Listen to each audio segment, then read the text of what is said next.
Welcome to Glendale, Arizona, everybody. My name is Mike Petraglia, joined this time by Patriots contributor for WEEI.com, Ryan Hannable.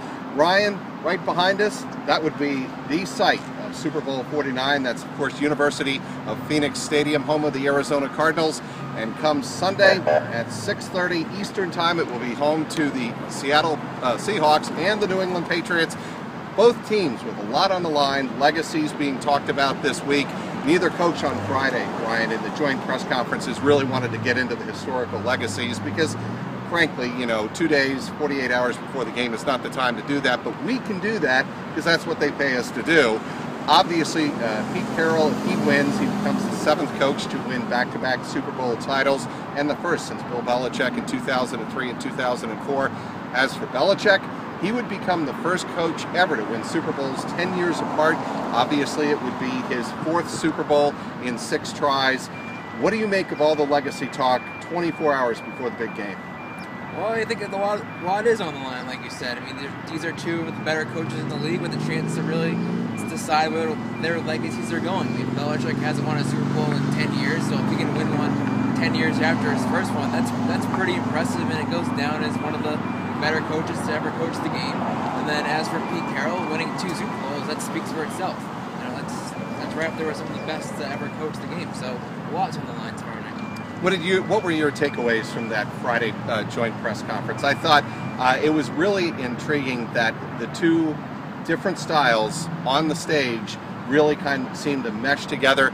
Bill Belichick really got a big laugh when Pete Carroll was asked about Richard Sherman's pending fatherhood, and Pete Carroll said, "I can't wait to see little Petey." Belichick laughed a lot, and obviously Bill Belichick has said all week long that he has a tremendous amount of respect. There isn't a coach in the National Football League he respects more for the way Pete Carroll has gone about his job.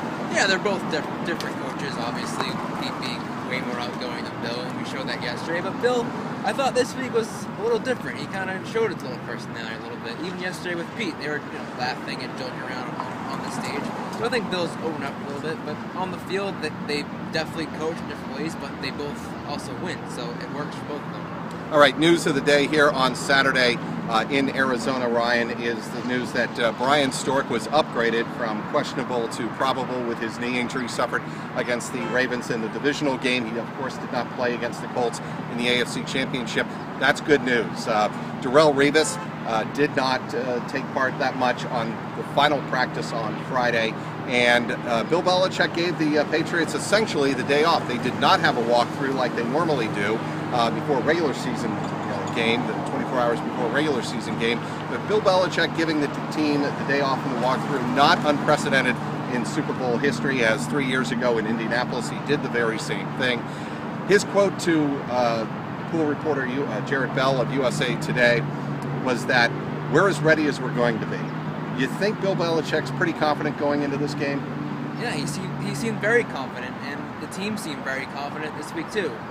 They seemed relaxed talking to us all week, focused, and they certainly weren't talking about the Deflategate at all, so that's not a distraction. Same thing with the fire alarms, that wasn't a distraction either. And like you mentioned, Brian Stork, I think his insertion back in the offensive line is a big part in their success tomorrow, as the biggest thing I think on offense is Tom Brady's protection and his comfortability, so to speak, in the pocket, and how much time he has and how comfortable he feels. So I would say the biggest takeaway from today out here is knowing that Stork's going to play. Yeah, and I think that's a huge boost of confidence for Tom Brady, because somebody was asking me earlier today, what is it that you're going to be looking for from Tom Brady early in this game? And I told him that it's comfort in the pocket. When Tom Brady looks like he's very comfortable in the pocket, he's moving around but not nervously dancing around, and there is that fine line. That's when you know Tom Brady's pretty much ready to have a good game. Yeah, and I did a piece a couple weeks ago on the offensive line after the regular season when they have Solder, Conley, Stork, Wendell, and Vollmer as the starting offensive line. It's way different than any other combination, and that's what they're going to have tomorrow. Right behind us at Glendale. That combination of offensive linemen only allowed 4 sacks all season in 8 games, and in the other 8 games it was 17 sacks. So clearly it's a big difference, and it makes a difference for Tom Brady. So that's definitely a good thing going into tomorrow. on the Seattle Seahawks side of the ball. The Seahawks did have a walkthrough today, and Pete Carroll told Peter King, the pool reporter covering the Seahawks the day before the Super Bowl, that Cam Chancellor should be ready to go.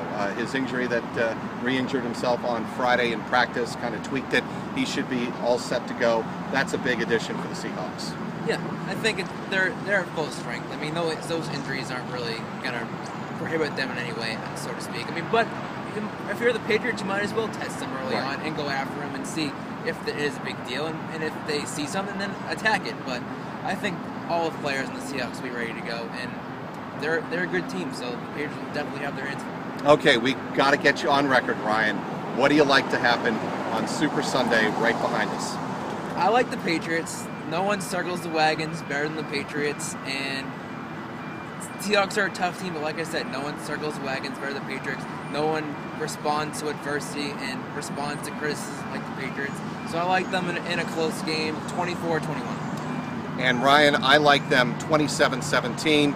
The Patriots are going to do what the Green Bay Packers were unable to do, and that is get the lead, really take advantage of the run defense of the Seattle Seahawks. I think LeGarrette Blount and the Patriots run game is going to have a big day. I think Rob Gronkowski is going to have a couple of touchdowns in this game, and I think they're going to be able to put it away in the fourth quarter, unlike the Green Bay Packers were able to do up in Seattle for the NFC Championship. Well, that'll wrap it up for all the pregame hype. It's been a pleasure, Ryan, out here with you and Chris and John Tomasi and Jerry Thornton. The only thing we can do now is look forward to game day. You can follow all of the action pregame and postgame, all of the coverage on WEEI.com. For Ryan Hannable, I'm Mike Petraglia, outside University of Phoenix Stadium here in Glendale, WEEI.com.